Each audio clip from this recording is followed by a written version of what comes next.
Radio WN. Dimanche 7 septembre 2025, si ma mémoire est bonne, on se promène au Parc Expo au milieu de 200 assos à Mulhouse. Et puis on tombe sur Becky Raizan.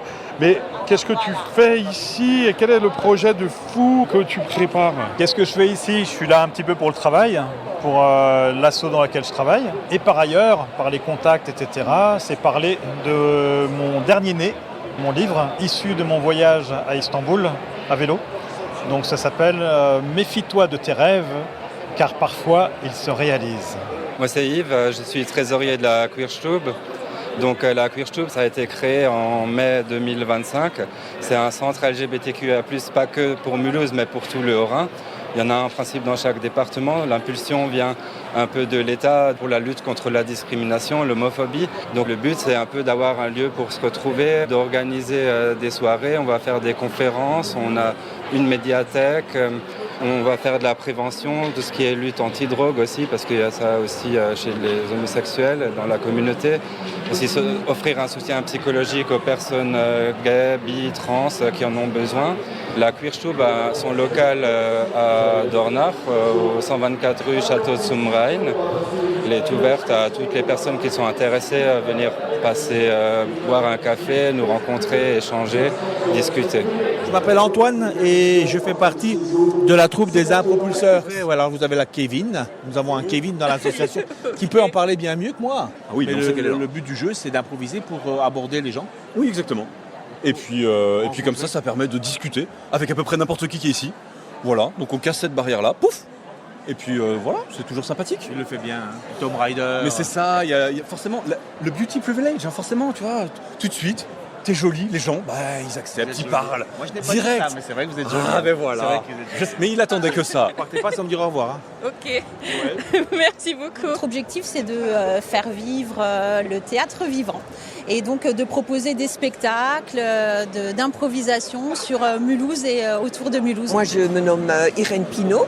Donc, je fais partie de l'association France Rhin Alsace depuis 3 ans. J'étais infirmière avant. Disons que je voulais faire quelque chose et je me suis dit pourquoi pas un bénévolat, dans n'importe quelle association. Ouais. France Rhin Alsace existe depuis 50 ans. Elle est reconnue d'ordre public par le ministère de la Santé.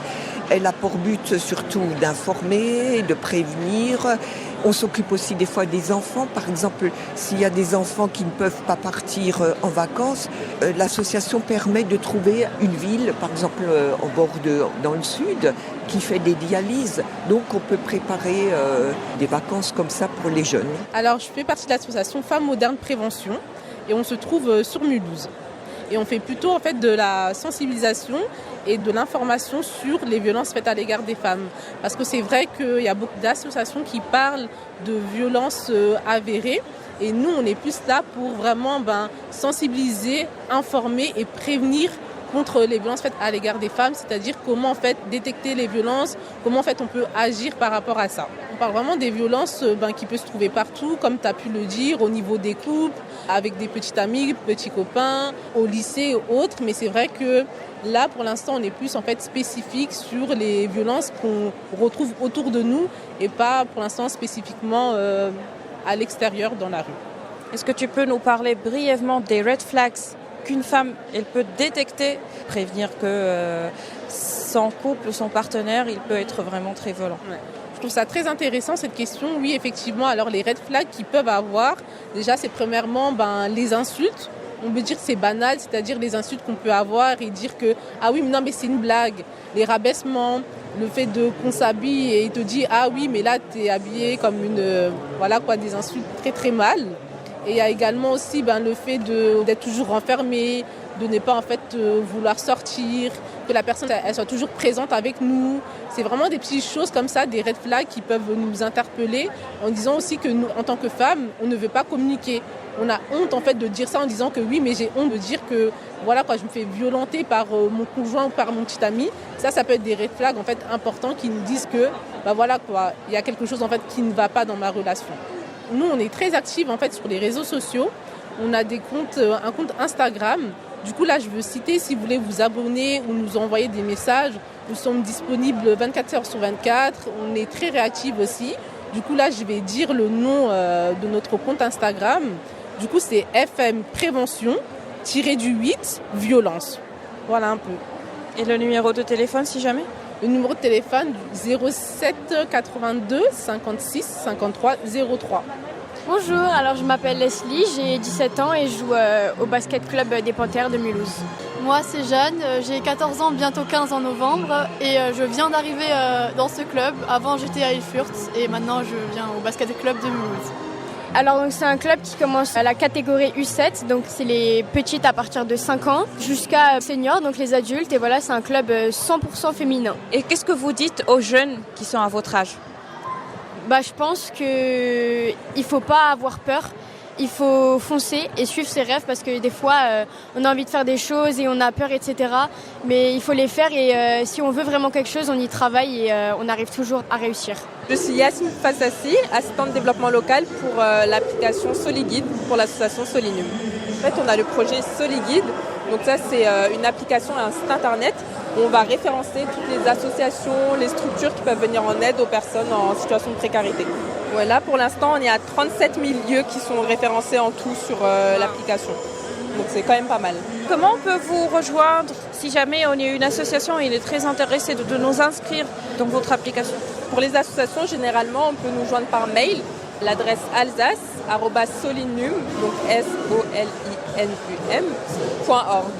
Disponible sur toutes les plateformes de téléchargement. Et on a aussi des réseaux sociaux, donc là, ce sera au nom de Solinum ou Solivide. Bonjour, je m'appelle Caroline Schmitt. Je vous présente l'association Comme Signe Grand Est.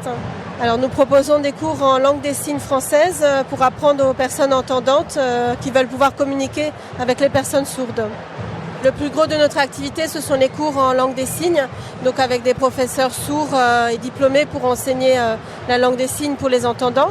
Ensuite, nous proposons également des sensibilisations dans les écoles, les crèches, à l'université, dans les entreprises aussi, pour expliquer ce qu'est le handicap de la surdité, expliquer comment fonctionne aujourd'hui une personne sourde, comment l'appréhender et ne plus avoir peur, en tout cas, d'aller vers une personne sourde. Je m'appelle Mickaël Grangier, je suis le délégué du Haut-Rhin de l'UNICEF France. Après, nos missions, c'est vraiment de la sensibilisation aux droits de l'enfant, c'est-à-dire qu'on va dans les écoles, on parle avec les enfants des droits de l'enfant, ou alors un droit en particulier du droit de l'enfant, par exemple le harcèlement scolaire, par exemple le droit à l'alimentation, le droit à la non-violence. Et en fait, on va creuser sur ce droit avec les enfants et on va débattre avec eux pour pouvoir comprendre, leur faire comprendre ce droit. On encourage en fait l'engagement jeune, c'est un droit de l'enfant de participer, et donc on encourage ces jeunes à participer eux-mêmes. Donc on va accompagner, on a une mission qui est assez particulière, c'est qu'on accompagne ces jeunes pour qu'ils créent eux-mêmes des actions. Alors le plus souvent, c'est dans leur établissement scolaire. L'année dernière, on avait par exemple 4 lycées dans le département et qui ont fait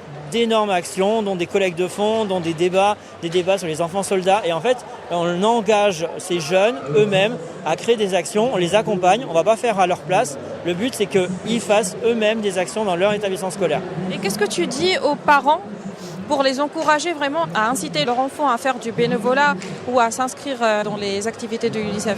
Alors la plupart du temps, on n'a pas accès à leurs parents, c'est directement les jeunes qui veulent s'engager. Et en fait, on ne fait que les encourager. Alors on a déjà rencontré 3 fois des parents de jeunes qui sont ravis de voir comment leur enfant a changé. Quand ils arrivent chez nous, ils sont peut-être en seconde, ils sont un peu timides, c'est leur première expérience. Et finalement, quand on les quitte en terminale, ils ont totalement changé. Ils ont pris confiance en eux, ils ont réalisé des choses qu'ils ne pensaient pas réaliser, comme par exemple une collecte de fonds il n'y a pas si longtemps aux Montagnes à Mulhouse. Ils ne pensaient pas récupérer de l'argent, ils ont récupéré beaucoup d'argent. Et des choses comme ça, en fait, ça valorise l'enfant et ça lui donne envie de poursuivre l'engagement après le lycée. Et c'est ce qu'on essaye toujours de faire. Je suis Élise Cataldi et je travaille dans un centre social à Mulhouse. On représente en fait une union départementale qui regroupe tous les centres sociaux pour répondre aux besoins des habitants sur le territoire. Alors oui, je pourrais vous parler de l'association familiale et sociale, l'AFSCO, au Coteau, qui est un centre social, mais ce que je voudrais, c'est en fin de compte vous parler de tous les centres sociaux. Qu'est-ce que c'est qu'un centre social ? C'est une maison qui est implantée sur un territoire et qui propose des activités. C'est une maison de service parce que vous pourrez y trouver de l'accueil en crèche, du périscolaire, vous allez pouvoir y trouver du sport, des animations couture, plein d'activités. C'est aussi une maison de projet où là, vous allez pouvoir organiser les vacances, faire des camps, tout âge confondu, organiser des sorties ou alors répondre aussi à des besoins particuliers en langue. Ça, j'ai oublié de le dire, dans la maison de service, on donne des cours de langue aussi. Voilà, et sur la maison de projet, quand on a des habitants qui ont envie de faire quelque chose sur le quartier, ils peuvent pousser la porte du centre social pour monter avec les animateurs du centre social le projet qu'ils souhaitent mettre en œuvre. Et c'est aussi une maison citoyenne parce qu'un centre social, ça ouvre au débat, ça permet aussi de regarder sur le quartier comment on pourrait faire évoluer le quartier, comment on peut répondre aux besoins du quartier. C'est aussi une maison citoyenne parce qu'un centre social, c'est une association. Mais on cherche aussi des bénévoles pour nous aider dans nos structures. Ça peut être de la lecture au périscolaire, ça peut être de l'aide aux devoirs, ça peut être prendre en charge un cours de français pour les primo-arrivants. Nous, par exemple, alors là, je vais reparler de l'AFSCO, on a ce qu'on appelle un magasin pour rien qui est entièrement géré par des bénévoles. Donc, il est ouvert 3 fois par semaine et en fait, les gens peuvent venir prendre gratuitement un objet. Voilà, dont ils ont besoin et donc on trouve toutes sortes d'objets, des vêtements, des choses comme ça. Donc on peut monter des actions citoyennes et solidaires avec le centre social. Voilà, donc le centre social c'est une grande maison et il y en a forcément un dans votre quartier puisque sur Mulhouse il y a 8 centres sociaux. Mulhouse elle est la capitale du monde et du coup il y a énormément de nationalités et tout. Oui tout à fait, à l'AFSCO on dénombre 76 nationalités différentes. Wow. Voilà, donc on accepte tout le monde, on accepte les gens comme ils sont.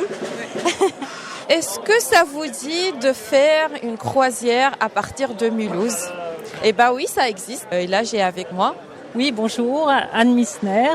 Je fais partie de l'association Soleil Bleu où nous organisons des croisières en mer. Toutes destinations, Grèce, Sardaigne, Irlande, Côte d'Azur, Bretagne, Sicile, Corse, Îles Vierges et voire autres. Nous réunissons entre 6 et 8 personnes qui souhaitent aller sur la même destination. Nous avons des skippers au sein du club. Alors toute personne est la bienvenue. Il faut au minimum savoir nager. Donc nous ne prenons pas d'enfants non plus, uniquement des adultes. Vous pouvez donc participer à la croisière, même si vous ne savez pas naviguer. Vous serez encadré avec des gens compétents. Alors, les tarifs, tout dépendent de la taille du bateau. En général, c'est entre 400 et 500 € la couchette. À cela s'ajoute une cagnotte qui s'effectue au sein du bateau où on met en commun tout ce qui est alimentaire et les boissons. Et avec cette cagnotte, nous payons aussi éventuellement les ports et l'essence du bateau parce qu'il y a un petit moteur quand même. Radio WN.